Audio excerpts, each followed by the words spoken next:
Well, the exciting thing about the part of the book that we're in is that we are studying things that are yet future. The book divides into 3 sections, as many of you will recall. The first chapter, the things that John saw there on the Isle of Patmos. And then chapters 2 and 3, the things pertaining to the church and to the church age. But once we got to chapter 4, verse 1, we began to study things that are yet future, though most of us don't believe they are far in the future. And by way of review, and especially for the benefit of those who haven't been with us, we believe that the Scriptures indicate that Jesus is going to come a second time. We call that the second coming of Christ. That He's going to set up His kingdom on the earth. He'll reign for 1,000 years, and that's known as the millennium. And then the Bible speaks of the creation of a new heaven and a new earth and of eternity future.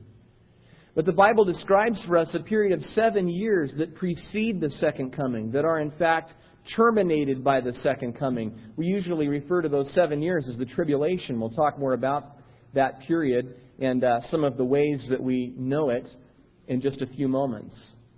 But I also believe that the Bible teaches that sometime before that 7-year period begins, that Jesus is going to return for the church in an event known as the rapture of the church. As Paul describes it, Jesus will descend from heaven. He will catch Christians up from off the earth. We'll meet Him in the air. The Scriptures say that we'll ever be with the Lord. Well, for the last couple of weeks in chapters 4 and 5, in chapter 4, verse 1, we placed the rapture. We spent 2 weeks talking about it. And then in the couple, 2-3 weeks since, we've studied the rest of chapter 4 and chapter 5. And we've seen the church in heaven. Remember in chapter 4 we talked about the throne and the Father seated upon the throne and the worship that took place there that was directed toward the Father.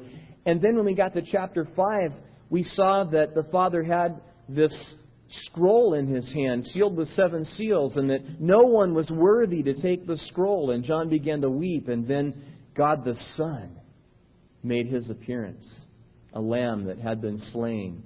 And then there was great rejoicing that Jesus was worthy to take the scroll. And so chapter 5 is focusing on Jesus being worshipped in heaven. So the scene in heaven is as the rapture has just taken place, and either just before the tribulation begins or as the tribulation is beginning.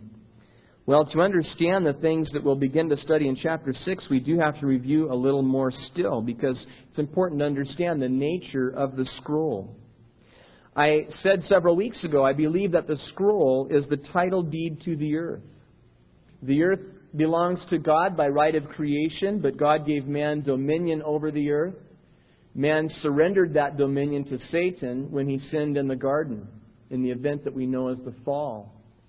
And so, when Jesus was here upon the earth and when He was tempted by Satan, Satan actually offered to return that to Jesus if Jesus would only fall down and worship Him. Satan was really trying to get Jesus to avoid the cross, to not die upon the cross, to try and secure those things that He'd come for another way.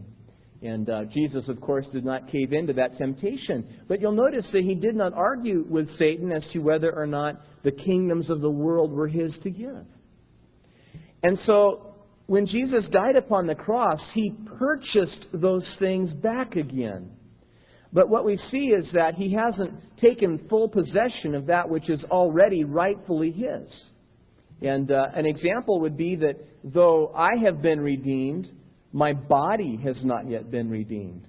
Now it will be when the rapture takes place. I'll receive a new body, a glorified body.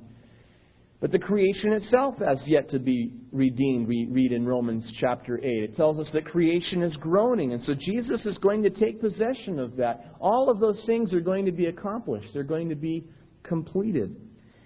And we saw that the scroll was sealed with 7 seals.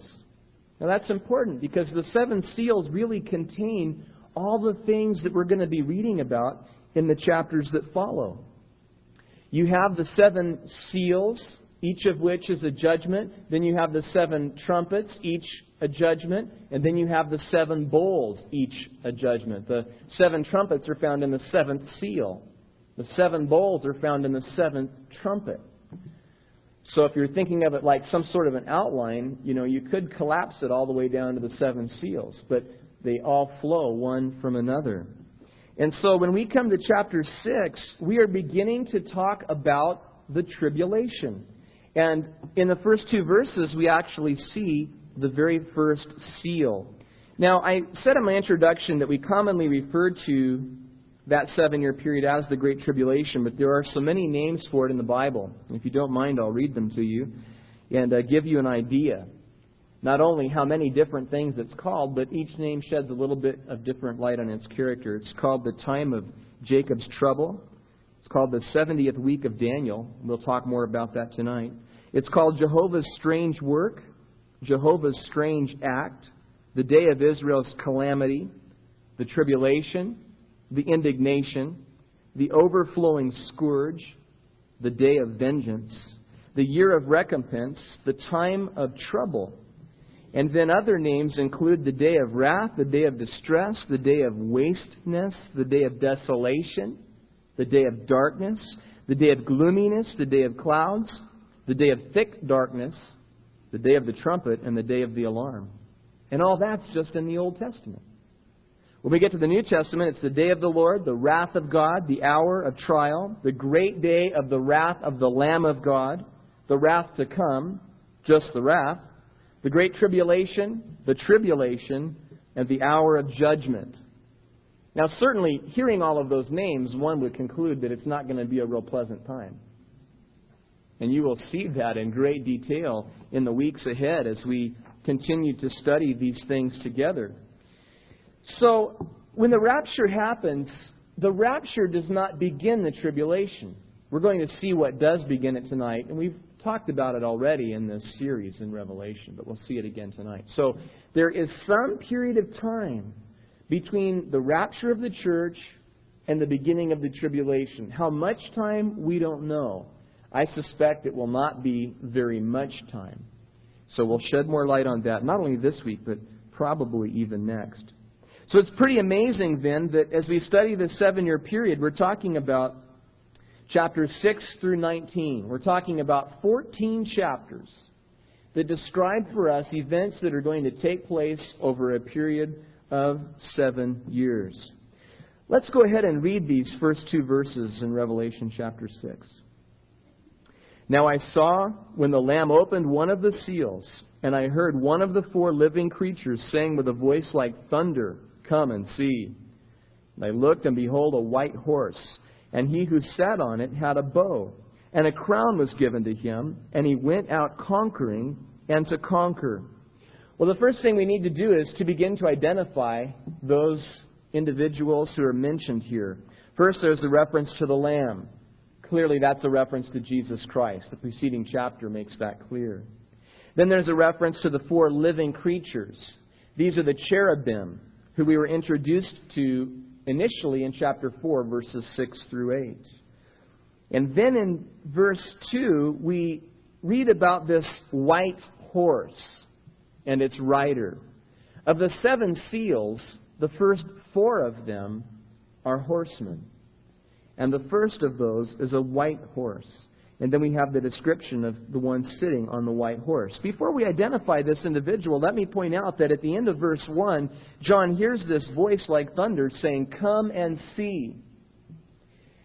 Now, if "come and see" is the correct translation, then this would be an invitation to John to see, to observe, to understand these things. If the idea of "go" is the correct translation, then this would be an order given by one of these cherubim to the first rider to go, to begin, to set out on its assigned task or its assigned duty.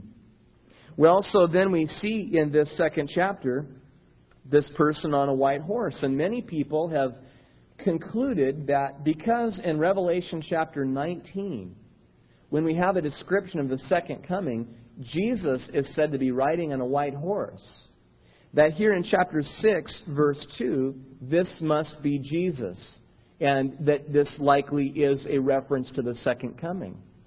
Well, I don't agree with that. I think, first of all, that many people fail to see how chronological the book of Revelation is. Not to say that it's perfectly chronological, not to say that there's never any point at which it steps backward or steps forward. But it is remarkably chronological, sequential as you go through it. The second coming doesn't belong at the beginning of the tribulation. It belongs at the end, and chapter 19 correctly places it there. But something else that's interesting is that in chapter 19, when you read about the second coming, first it tells us that Jesus is wearing many crowns, plural. And here the writer is wearing only one. That, of course, we can see with our eyes in the English text. But what you may not know is that it is a different crown. Because the word for crown that's used in chapter 19 for Jesus is the diadem. It's the crown that is worn by a king. It's worn by a ruler. But the crown that's mentioned in chapter 6, verse 2 is simply the crown of the victor. It's the crown that one would receive for running a race and winning. And that's the way Paul uses it in one of his epistles. So not only is it a single crown here rather than multiple crowns, but it is the crown of a victor as opposed to the crown of the King of Kings that Jesus is seen wearing. Well, why then would this individual be riding a white horse? Well, I'm going to go ahead and tell you my conclusion and then elaborate on it. My conclusion is that the rider of this first horse is the Antichrist. Now, like the tribulation, there are many different names for the Antichrist, which I'll share with you, and you'll be grateful to know that there aren't as many of those as there were for the tribulation.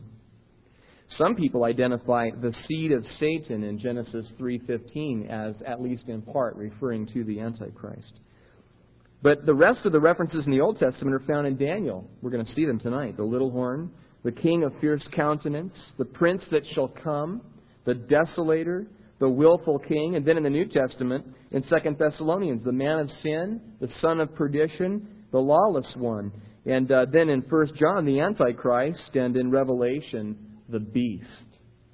So we have all of these different names, but just like we normally refer to the 7 years as the tribulation, we normally refer to this individual as the Antichrist. And most of us misunderstand that name. Most of us are used to thinking of the word anti as meaning against. And certainly it is true that the Antichrist will arguably be against Christ. But the word doesn't mean against. It means in place of. And it underscores for us the fact that the Antichrist is going to be a substitute Christ, a false Christ, a false Messiah. If you compare Matthew chapter 24 with Revelation chapter 6, you will see many, many parallels. And when Jesus began giving His disciples the signs that would precede His second coming, He began with the very same thing. He began by talking about false messiahs. And then He continued by talking about the things that follow, by talking about war, by talking about famine, and by talking about pestilence and disease. So there are very interesting parallels between Matthew 24 and Revelation chapter 6. So we have the Antichrist then. He is seen sitting on the horse with a bow, which may indicate the power or the control that he has over the military machinery. It says that this crown, this victor's crown, was given to him and that he went out conquering and to conquer. It seems to me like the place for us to start and the way for us to begin to understand what this verse tells us, what the first seal is all about, and ultimately what the Antichrist is all about, is to go back and look at those very first passages of the Bible that describe him for us. We find those in the book of Daniel. So if you'll turn with me to Daniel chapter 2. You can hold a finger in Revelation if you want to, but we're not coming back for a while. So, Daniel chapter 2.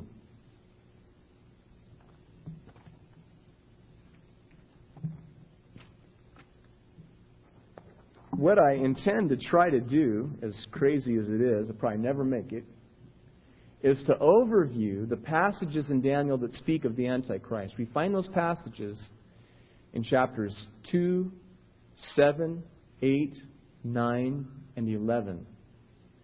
So we're going to try to hit all those. Now, if you were here 2 years ago, you know that each one of those was a whole message, so we're in trouble. We'll be here till midnight. But actually, I've collapsed it considerably, and so by the grace of God, we will be done when we're supposed to be, and actually done and not have to do a part 2 next week. When you're covering 2 verses, you really got to finish it in one session. So in Daniel chapter 2, I'm going to just try to relate a lot of it to you and only have you look perhaps at some of the more critical verses. We have the young man Daniel. The southern kingdom of Judah has been taken into captivity by Babylon, and so Daniel and his young friends find themselves in Babylon. King Nebuchadnezzar has a dream which he can't recall, and none of his wise men, by using divination, can find out what the dream was, much less what it meant. And there was the possibility, there was the threat that Nebuchadnezzar was going to kill all of the wise men, all of his advisors, among whom were Daniel and his friends. And so Daniel began to pray, and God revealed to Daniel not only what Nebuchadnezzar had dreamt about, but exactly what it meant. And so there in the 2nd chapter, beginning in verse 36, you see the words, "This is the dream." And so Daniel begins to recount the whole dream. Nebuchadnezzar saw an image that had a head of gold, that had a chest and arms of silver, that had a belly and thighs of bronze, and then that had legs of iron and feet and toes that were made of iron and clay. Well, then, in regards to the head of gold, Daniel says that each part of the image represents a kingdom, an empire that would rule the world. And so, who is the first kingdom? Well, the first kingdom is Babylon itself. Verse 38 makes that clear. At the end of the verse, Daniel says to Nebuchadnezzar, "You are this head of gold." Babylon was established in 606 BC. Isaiah chapter 14, verse 4 refers to Babylon as the golden city. And notably, the Greek historian Herodotus spoke at length regarding the gold of Babylon. Well, then the second kingdom, which we find at the beginning of verse 39, the chest and arms of silver, would be the Persian Empire, also known as the Medo-Persian Empire. And they are specifically identified as the second kingdom in chapter 5, verse 28, chapter 8, verse 20, and again in chapter 11, verse 2. This kingdom was established in 539 BC. And it's significant that it would be represented by the 2 arms because it was a combination of the Medes and the Persians, though the Persians were the dominant nation. And interesting also that Persia was noted for its silver, which was prominent in its coinage. Well, then, as we continue, we see the third kingdom, the belly and thighs of bronze, which are there at the end of verse 39. And this kingdom represented Greece, the Grecian Empire. And Greece is clearly identified as this third kingdom in chapter 8, verse 21, and in chapter 11, verse 2. The Grecian Empire being established in 332 BC and noted for their extensive use of bronze, particularly in their weapons. Well, then we come to the fourth kingdom, and here I want you to actually look at the verses with me. Verse 40, "The fourth kingdom shall be as strong as iron, inasmuch as iron breaks in pieces and shatters all things. And like iron that crushes, that kingdom will break in pieces and crush all the others. Whereas you saw the feet and toes, partly of potter's clay and partly of iron, the kingdom shall be divided, yet the strength of the iron shall be in it, just as you saw the iron mixed with ceramic clay. And as the toes of the feet were partly of iron and partly of clay, so the kingdom shall be partly strong and partly fragile. As you saw iron mixed with ceramic clay, they will mingle with the seed of men, but they will not adhere to one another, just as iron does not mix with clay." So it's interesting that we get more information about this fourth empire than about any of the preceding empires. Unlike the first three, the fourth empire is not specifically named for us anywhere in the Bible. But we believe that it is the Roman Empire. Rome was the next world ruling empire, and the last of its kind. It was established in 63 BC. And as we read about the iron, we understand that the Roman legions were noted for their ability to crush resistance with an iron heel. In fact, Augustus spoke of the Pax Romana, the Roman peace, when all the known enemies of Rome had been crushed. Interestingly, as we have this description of the Roman Empire is seen to change as time goes on. We saw it described in its united stage, but then we also saw it described in a two-division stage, because it goes from the waist to the two legs. And if you know anything about the history of the Roman Empire, you know that it was split in half, that it was split into east and west in 284 BC. Now, it's interesting that the Roman Empire, unlike the preceding three empires, was never conquered. It collapsed from within. Whereas Babylon and Persia and Greece were all actually conquered. In fact, some have gone so far as to suggest, and I think there's truth to it, that this fourth kingdom has never ceased to exist.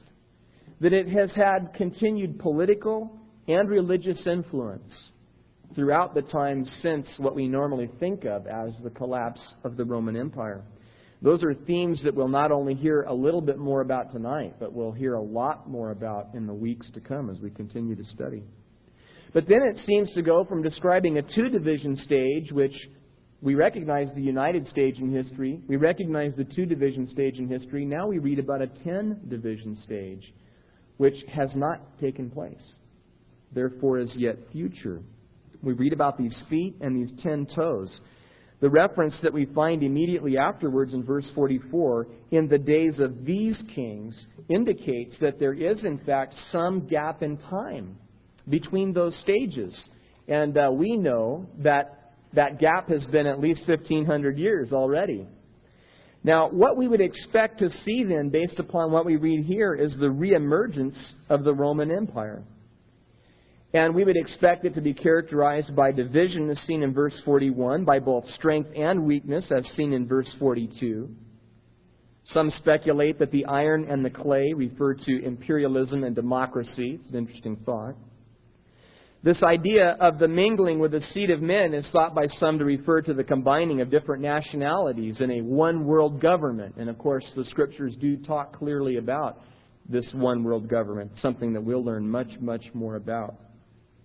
So we see then all of these details in Daniel chapter 2, which are really just introductory, because Daniel chapter 2 didn't specifically speak about the Antichrist, but it laid the stage for it, because the Antichrist is seen coming out of that 10-division stage of the Fourth Empire. So let's turn then to Daniel chapter 7. Not doing too bad. We got one of the 5 references down, and it's not even top of the hour yet. Daniel chapter 7. Well, in Daniel chapter 7, Daniel has this vision that just wipes him out. He sees these creatures. He sees these animals. He sees a lion. He sees a bear. He sees a leopard. And then he sees a fourth beast, which is not identified for us. And as you might guess, these 4 animals represent 4 kingdoms. As you might also guess, these 4 animals represent the same 4 kingdoms that Nebuchadnezzar's dream represented. And so in verse 4, we see the first beast, which is a lion. And this would be the Babylonian Empire. Both the lion and the eagle, which are mentioned in verse 4, are symbols of Babylon in the Bible. You can cross-reference Jeremiah 4:7 and Jeremiah 4:13, which we just recently studied in our Sunday evening Bible overview. Well, then in verse 5, we come to the second beast, which is a bear. And it represents the Persian Empire. Following the sequence, in verse 6, we get the third beast, which is a leopard, and it represents the Grecian Empire. But by the time you get to verses 7 and 8, you're dealing once again with the Fourth Empire. So let's read those verses. After this I saw in the night visions, and behold, a fourth beast, dreadful and terrible, exceedingly strong. It had huge iron teeth. It was devouring, breaking in pieces, and trampling the residue with its feet. It was different from all the beasts that were before it. And it had 10 horns. Well, check out verse 8. I was considering the horns, and there was another horn, a little one, coming up among them, before whom 3 of the first horns were plucked out by the roots. And there in this horn were eyes like the eyes of a man, and a mouth speaking pompous words. Now, this fourth beast, like the fourth empire from Nebuchadnezzar's vision, which is the only one that isn't clearly identified by name in the Bible, this fourth beast is the only animal that isn't given a name. That's just this nondescript animal, this nondescript creature. But, of course, the 10 horns here correspond with the 10 toes in Daniel chapter 2. Only here we're given additional information. Now, we just read it together, so you saw it. But to summarize it, we learn that there is, in fact, another horn, a little one. And we see also that 3 of the first horns were plucked out by the roots. We see that this horn has the eyes of a man and that it has a mouth speaking pompous words. So make a mental note of those things and we'll come back to them. Let's go ahead and jump ahead in the same chapter to verse 19. Because we now have Daniel's vision being interpreted. And verses 19 through 20 give us more information, through 22 that is. Then I wished to know the truth about the fourth beast, which was different from all the others, exceedingly dreadful, with its teeth of iron and its nails of bronze, which devoured broken pieces and trampled the residue with its feet. And about the 10 horns that were on its head, and about the other horn which came up, before which 3 fell, namely that horn which had eyes and a mouth, which spoke pompous words, whose appearance was greater than his fellows. I was watching, and the same horn was making war against the saints and prevailing against them, until the Ancient of Days came, and a judgment was made in favor of the saints of the Most High, and the time came for the saints to possess the kingdom. Now, this talks about the Antichrist and even goes well beyond his rise to power, which we're primarily interested in tonight, to things that we won't learn until we get to the end of the book of Revelation. But here again, we get additional information from what we had in verse 8, just as that gave us additional information from chapter 2. Here we see that his appearance was greater than his fellows, that he was making war against the saints and prevailing against them. Now, in the book of Daniel, you of course do not have the church in the Old Testament. And saints refers to the nation of Israel. It refers to the Jewish people. Now again, we'll come back to these details, but let's continue with verse 23. Thus he said, the fourth beast shall be a kingdom on the earth, which shall be different from all other kingdoms, and shall devour the whole earth, trample it, and break it in pieces. The 10 horns are the 10 kings who shall rise from this kingdom, and another shall rise after them. He'll be different from the first ones and shall subdue 3 kings. Well, we saw already that Daniel 2 revealed a united stage, a 2-division stage, and then a 10-division stage. Daniel 7 reiterates that the fourth empire would pass through the united stage. It omits the 2-division stage. And it then reiterates the 10-division stage. So we're jumping from the first part that we got in Daniel 2 to the third part that we got in Daniel 2. Both of them speak of this future 10-division stage. Don't miss that point. Both see this as a continuation of the Fourth Empire. So again, we see that the Fourth Empire never passed completely out of existence. As one commentator put it, it's been smoldering through the centuries. And we want to bear in mind what I said about Rome never being conquered. Well, so we see then that this 10-division stage, something that we ought to be looking for, in the sense that we would expect to see it, is related to the former Roman Empire. And many Bible teachers have thought for some time now that perhaps we see this in the European Union. And it is interesting to observe the origin and the development of the European Union, something of a United States of Europe. There's no way I could give you as much information tonight as we did 2 years ago when we were actually doing exposition in Daniel. But we'll try to review some of it. We'll try to review and hit some of the highlights. It was in 1952 that the European Coal and Steel Community was established by the Treaty of Paris, which was actually the year before. And this included Belgium, Germany, France, Italy, Luxembourg, and Netherlands. And then in 1958, the European Economic Community and the European Atomic Energy Community were established by the two treaties of Rome, which go back to 1957. Well, in 1967, all of these things that I've just talked about were merged with a single European Commission, replacing the various authorities and commissions that had been over each of these organizations. A single European Parliament replacing the three virtual assemblies of the communities. So in 1973, we saw the first enlargement. They added Denmark, the Republic of Ireland, and the United Kingdom. In 1979, for the first time, members of the European Parliament were elected directly by the people of all the member states. In 1981, they saw their second enlargement when they added Greece. In 1986, their third enlargement when they added Portugal and Spain. In 1987, the Single European Act provided the implementation provisions for the Single European Market. That, of course, has led to many other developments that are of interest to us as Christians, studying prophecy and watching current events.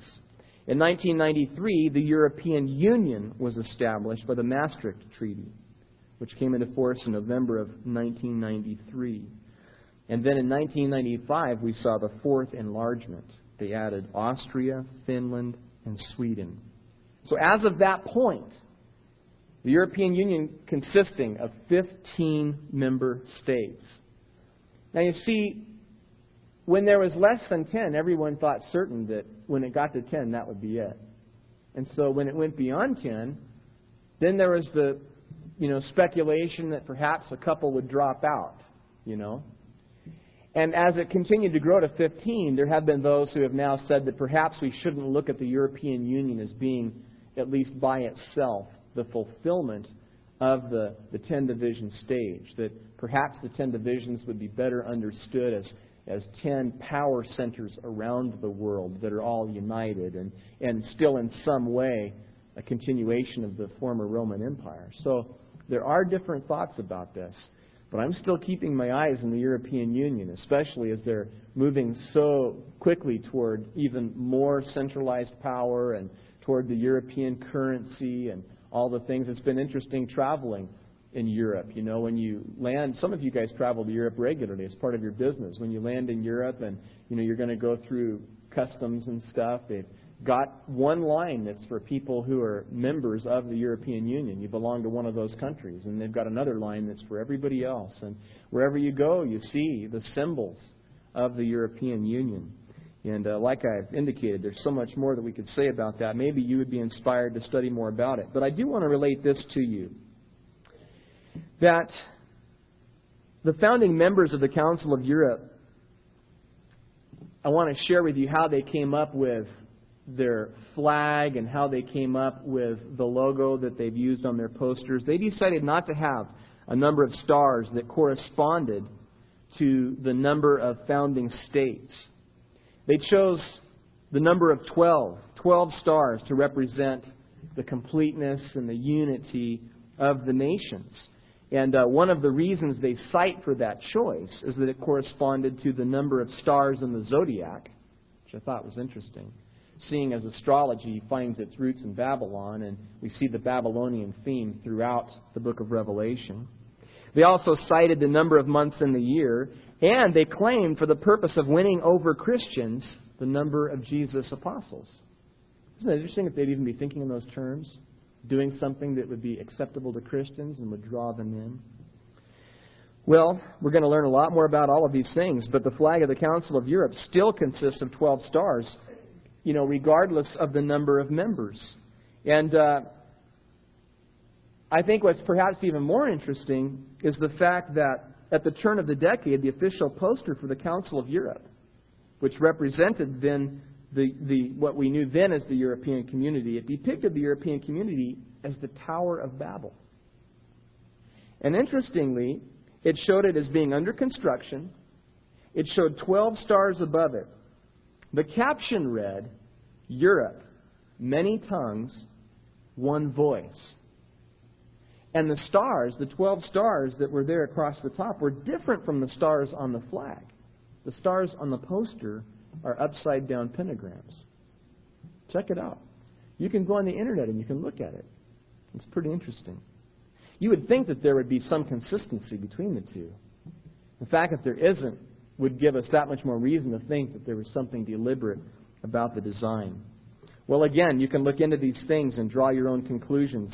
But verse 24, which we've read, gives way to verse 25, which says that he shall speak pompous words against the Most High, shall persecute the saints of the Most High, and shall intend to change times and law.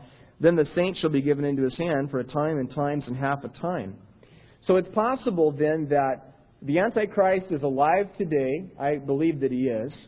That he may even, live within what we know as the European Union. Could already even have a position of at least some prominence, though he hasn't yet been revealed, in his role that we read about here. But certainly he could be climbing the ladder and he could be working his way into the position that ultimately he will take. And so we read then here more about the kinds of things that he's going to do. We learn in Daniel 7 that the 10 division stage will give place to another one, and that is the Antichrist stage. We've talked about the various names that are given to the Antichrist, but some of the details that we learn in the verses that we just read include these, that he will rise up after the 10 kings that are represented by the 10 toes and here the 10 horns, but that he will be contemporaneous with those kings. That he'll have an insignificant beginning, and that in his rise to power, he will defeat 3 of those kings. We learn that he's a gifted public speaker, that he's proud, that he's blasphemous. And we learn, though in our study of Revelation it's still ahead of us, that he will persecute Israel, that he will actually prevail against them for a time. In fact, we're told that that time will be 3.5 years. And we're told then that there's this reference to him changing times and law.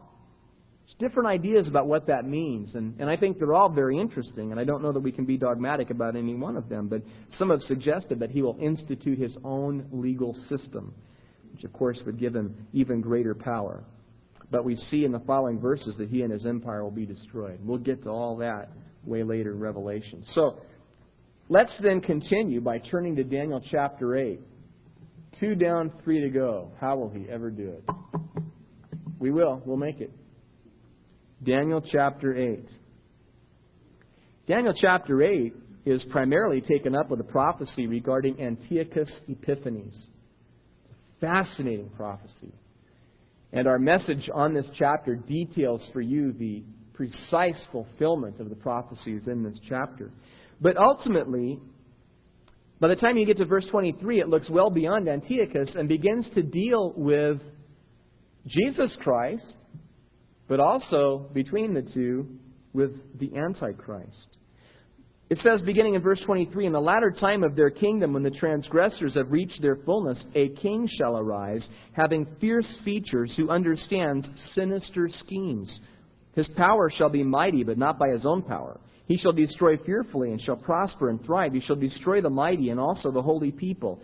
Through his cunning he shall cause deceit to prosper under his hand, and he shall magnify himself in his heart. He shall destroy many in their prosperity. He shall even rise against the prince of princes, but he shall be broken without human hand. So here's some of the things we learn about the Antichrist in these verses. We learn in verse 23 that he is to appear in the latter times of Israel's history. In verses 23 and 25 that he will be intelligent and persuasive. In verse 24, that he will be controlled by another. That would be Satan himself. In verse 24, that he will achieve great power by subduing others. In verse 25, that a peace program will help his rise to power. That's important. In verse 24, that he will turn against Israel. That takes us further into Revelation. Verse 25, that he'll rise against the Lord, which takes us nearly to the end of Revelation, that his rule will be terminated by divine judgment. verse 25. So quite a bit more details. Now let's turn to Daniel chapter 9. See how quickly we went from 3 to 4? Daniel chapter 9. Daniel chapter 9 we don't need to spend an enormous amount of time on, because when we spent 2 whole weeks on chapter 4 verse 1 of Revelation, one of those evenings we spent considerable time in Daniel chapter 9. And we learned a number of important things here about the nature of the tribulation, about God's plan for Israel that will be completed about that time. And we also saw some arguments in regard to why Jesus will come for the church before the tribulation begins. Now, we won't, of course, be able to rehearse all of those things tonight. But verses 24, 25, and 26, in a nutshell, tell us that God had a plan, a program for Israel that consisted of 490 years. And that 483 of those years would pass before the Messiah would be cut off. And we showed how that from the date that 483 years began, if you count 483 years, you come to the day that Jesus rode triumphantly into Jerusalem in what we know as Palm Sunday. And of course, by the end of that week, He was crucified. So that prophecy was fulfilled to the very day. But then that leaves 7 years yet to be fulfilled. And those 7 years are described for us in verse 27. It's as if God stopped His stopwatch and has not yet restarted it. But when He restarts it, it says, "Then He shall confirm a covenant with many for 1 week, but in the middle of the week He shall bring an end to sacrifice and offering, and on the wing of abominations shall be one who makes desolate, even until the consummation which is determined is poured out on the desolate." So this describes that tribulation period. And we see this covenant maker. Who is the covenant maker? Well, in verse 26, there's a reference to the people of the prince who is to come. The covenant maker is the prince who is to come. The people of the prince who is to come are the Romans who destroyed Jerusalem in 70 A.D., fulfilling that prophecy in verse 26. And so the reference then in verse 27 is to the Antichrist, to the final leader of the Roman Empire. And it really defines for us the tribulation. It really tells us exactly how the tribulation begins. Remember I said it doesn't begin with the rapture? The rapture happens sometime before it begins, probably not long. What actually begins the tribulation is the Antichrist signing a 7-year covenant with the nation of Israel.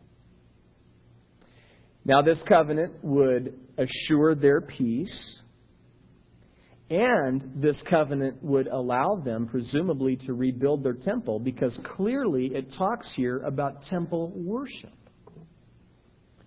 So what we would expect to happen then would be that at some point in time, the Antichrist will be the one who steps in and brings about a peace agreement for the Middle East. He'll make an agreement with Israel. It will be a 7-year agreement, and they will rebuild their temple. Now, this is stuff we'll talk more about. We've talked about it before. We'll talk more about it in the weeks to come. But we will talk about the preparations already being made to rebuild the temple. We'll talk about the issues related to the presence of the Dome of the Rock on the Temple Mount and how that will impact the rebuilding of the temple, whether the Dome of the Rock would have to be raised, or whether or not it's possible for both to exist on the Temple Mount, and whether the Bible might even have foreseen that, even in the Old Testament. So we'll be getting to fascinating things like that. But we see again in this verse that the Antichrist will become a persecutor of Israel, and of course in the end that it'll be wiped out, those things that we'll get to in many weeks. Well, let's turn then to Daniel chapter 11 and the 5th reference.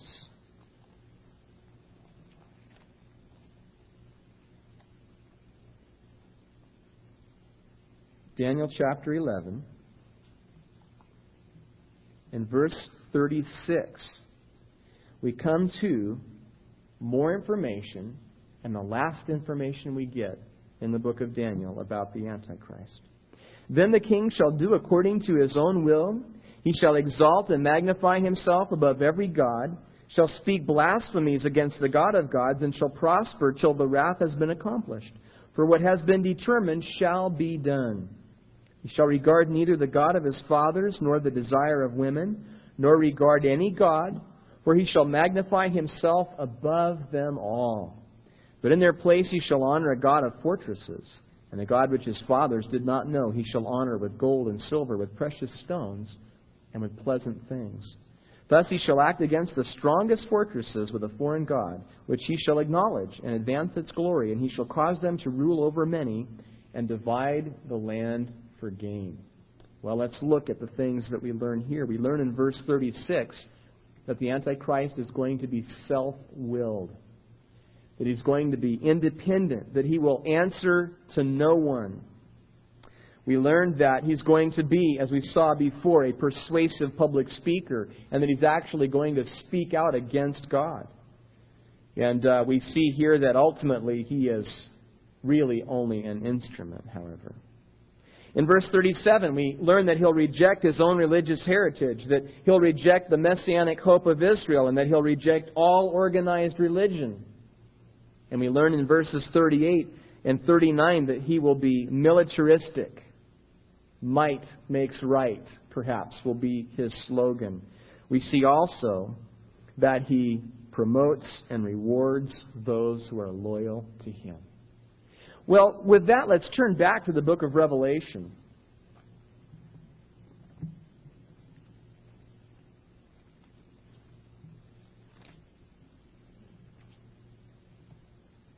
Revelation and Daniel go hand in hand. They're like twins. To fully understand and appreciate the one, you've got to understand and appreciate the other. So, with all of that background, let's reread verses 1 and 2 of Revelation 6. Now I saw when the Lamb opened one of the seals, and I heard one of the four living creatures saying with a voice like thunder, "Come and see." And I looked, and behold, a white horse, and he who sat on it had a bow, and a crown was given to him, and he went out conquering and to conquer. Well, you'll recall from those 5 passages in Daniel, descriptions that very much fit with and are consistent with what we read there in verse 2. Now, next week, when we continue studying in Revelation chapter 6, we're going to get to the second seal. It's a fiery red horse. We're going to be talking about war. And at least as part of that study, we will be talking about the events that the Scriptures say will happen on the world, either immediately before the rapture or immediately after the rapture, but which will precipitate the Antichrist signing the covenant that we referred to tonight. The Scriptures indicate that there's going to be a war in which God is going to intervene in a supernatural way that's going to radically alter the balance of power in the world, and that's going to create the very need for a peacekeeper, the very need for a covenant maker, that the Antichrist will then step in and fill. And so I think you'll be very interested by those things because, as with some of the things we talked about tonight, like revived Rome and the European Union, the things we'll talk about next week are things that we can see developing very clearly over the last 50 years. And that despite the events of the last few years that have caused some to wonder, we see crises right now that sets us up for those very things to happen. So it's a cliffhanger. Don't you hate that? Cliffhangers. Let's have a word of prayer.